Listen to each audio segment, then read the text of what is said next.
பாடத்திலிருந்து எண்ணியல் பாடத்திலிருந்து தசம எண்ணின் இடமதிப்பு பார்க்கலாம். பாருங்கள், தசம புள்ளிக்கு தான் தசம புள்ளி. தசம புள்ளியிலிருந்து இடமதிப்பு பார்க்கலாம். ஒன்றுகள், பத்துகள், நூறுகள். இப்போ நம்ம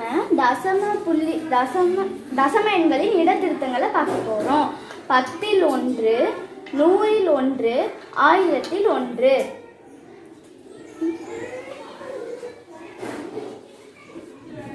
இப்போ இதுதான் தசம புள்ளி.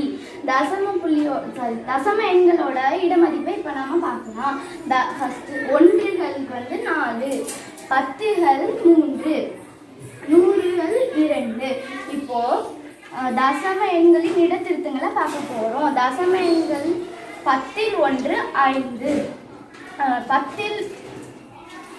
100ல் 1 6, 1000ல் 1 7.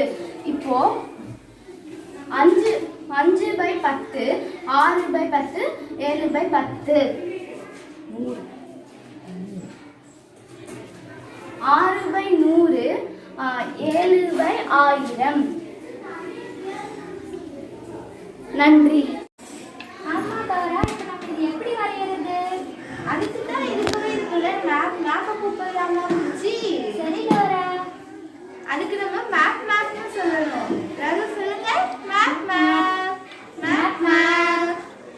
நான் the map.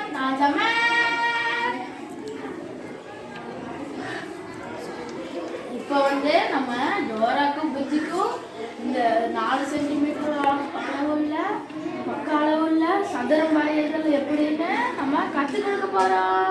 அது எப்படின்னு நான் சொல்லுவேன், நீங்க போய் டோராக்கிட்டையும் புஜ்ஜிக்கிட்டையும் போய் சொல்லணும். முதல்ல ஒரு 4 சென்டிமீட்டருக்கு ஒரு கோடு வரைஞ்சுக்கோங்க.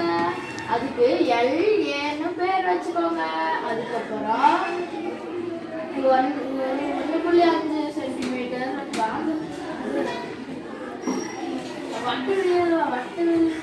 வட்டு